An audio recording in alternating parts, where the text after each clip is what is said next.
Hello everyone, this is doctor Jyoti Acharya और आज हमारा टॉपिक है बिजनेस लॉ का। नेक्स्ट टॉपिक जो है वो है एसेंशियल एलिमेंट्स और characteristics of a valid contract, वैध अनुबंध के आवश्यक तत्व। पिछले लेक्चर में हमने पढ़ा था जो अनुबंध अधिनियम में भारतीय अनुबंध अधिनियम 1872 कब लागू हुआ।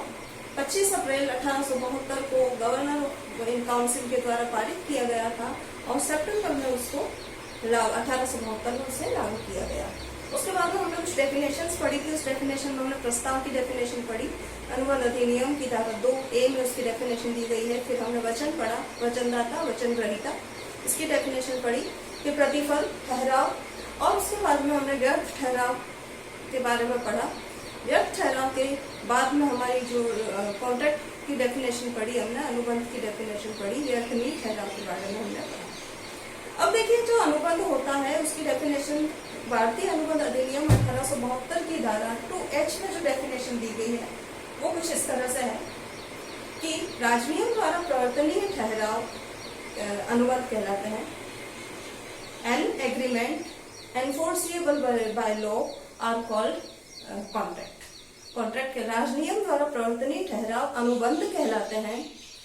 तो एग्रीमेंट क्या हो गए, राजनियम द्वारा प्रवर्तनीय होने चाहिए और वो क्या कहलाते हैं, अनुबंध कहलाते हैं।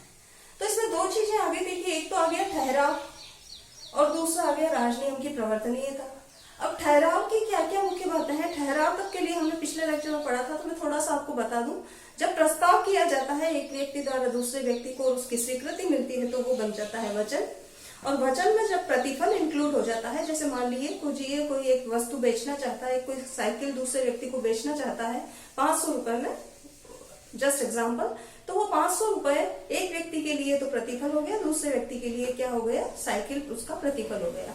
तो जब वचन में प्रतिफल निहित होता है तो वो क्या कहलाता है, ठहराव। और जब ठहराव को राजनियम की प्रवर्तनीयता मिल जाती है तो वो क्या कहलाता है, अनुबंध कहलाता है। और जब राजनियम की प्रवर्तनीयता के लिए क्या क्या एसेंशियल नीड्स हैं, देखिए, राजनियम द्वारा प्रवर्तनीय वो कब होता है, जब वो ठहराव जो है योग्य या सक्षम पक्षकार के द्वारा किया गया हो। वो हम नेक्स्ट लेक्चर में पढ़ेंगे कि योग्य या सक्षम पक्षकार कौन होगा। और उस ठहराव में स्वतंत्र सहमति भी हो, लेकिन वो क्या हो, स्वतंत्र सहमति हो, ठहराव का उद्देश्य वैध हो और स्पष्ट व्यर्थ घोषित ना किया गया हो। वो ठहराव स्पष्ट रूप से व्यर्थ घोषित ठहराव ना हो। वो 13 व्यर्थ घोषित ठहरावों की लिस्ट है, तो हम आगे के लेक्चर में पढ़ेंगे।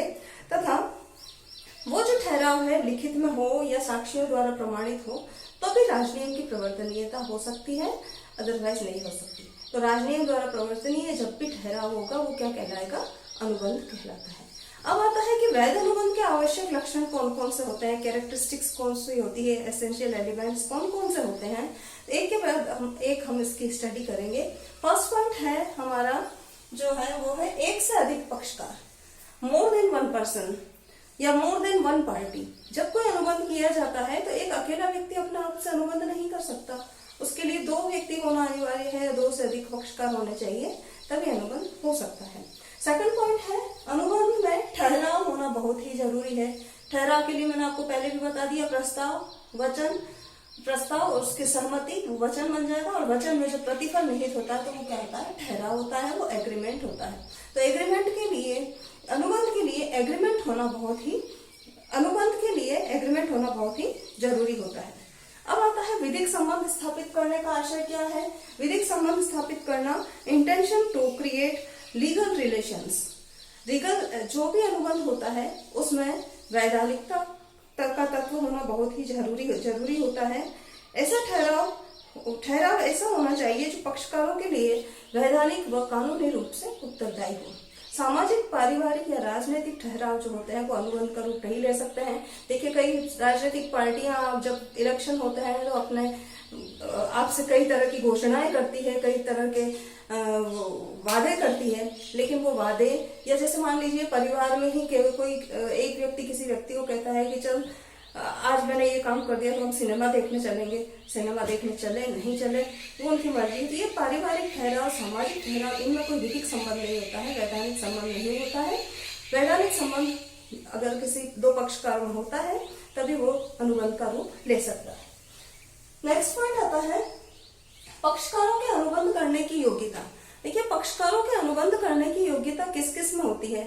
वो पक्षकार एक तो वयस्क होना चाहिए, जो पक्षकार अनुबंध कर रहा है वो वयस्क होना चाहिए। वयस्क की परिभाषा मैं आपको बाद में बताऊंगी, जब अनुबंध करने की क्षमता वाला हम चैप्टर पढ़ेंगे तो उसमें मैं वयस्क की परिभाषा को आपको स्पष्ट कर दूंगी। वयस्क होना चाहिए, स्वस्थ मस्तिष्क का होना चाहिए, जो व्यक्ति अनुबंध कर रहा है वो स्वस्थ मस्तिष्क का होना चाहिए। और तीसरा पॉइंट है कि वो अनुबंध करने के अयोग्य डिक्लेयर ना किया गया हो।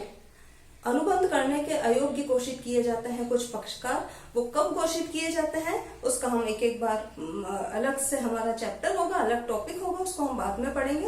लेकिन अभी आपको ये मालूम होना चाहिए कि अनुबंध करने की क्षमता रखने वाला व्यक्ति ही अनुबंध कर सकता है। नेक्स्ट पॉइंट आता है स्वतंत्र सहमति। कोई भी अनुबंध तब पूरा माना जाता है जब दोनों पक्षकार या जो भी पक्षकार अनुबंध कर रहे हैं उनके पक्षकारों के बीच में स्वतंत्र सहमति हो, यानी कि वो अनुबंध बिना किसी उत्पीड़न, अनुचित प्रभाव, दबाव या फिर गलती या कपट के बिना किया गया हो, वो ही स्वतंत्र सहमति कहलाती है।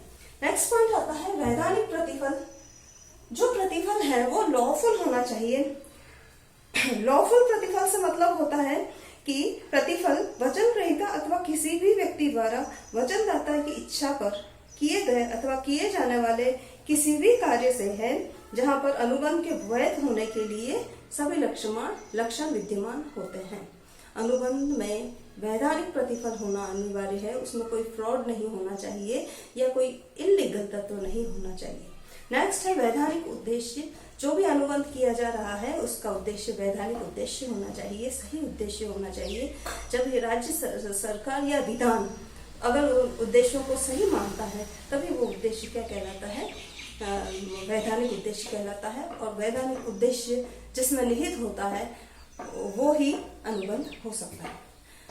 नेक्स्ट पॉइंट आता है हमारा लिखित, प्रमाणित व पंजीकृत होना चाहिए।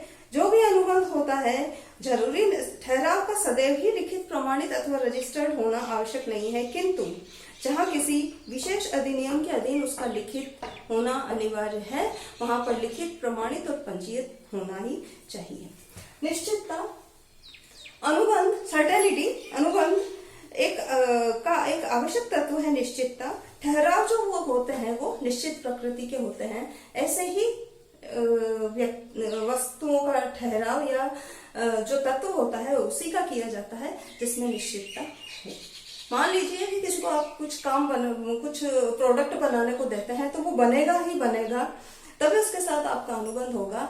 अर्थात अनुबंध नहीं हो सकता है, जहां असंभवता हो वहां अनुबंध नहीं हो सकता, इसलिए निश्चितता होना अनिवार्य है। नेक्स्ट है निष्पादन की संभावना।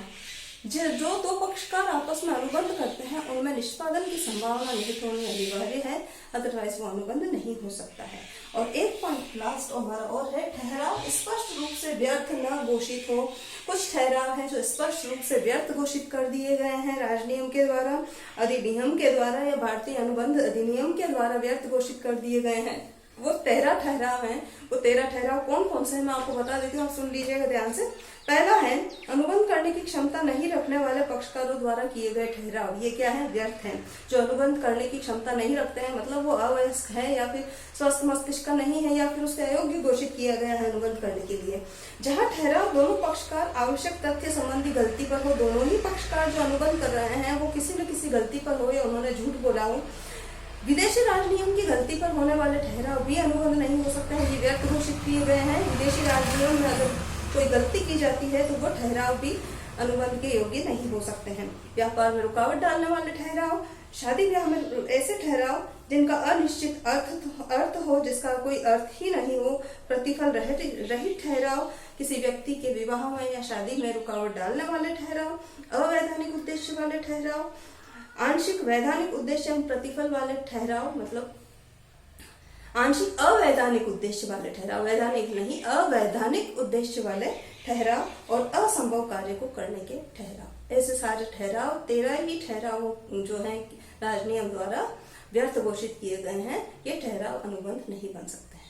तो ये 10 पॉइंट थे हमारे एसेंशियल पॉइंट्स जो थे इसके लिए, अनुबंध के लिए या वैध अनुबंध के लिए आवश्यक तत्व थे।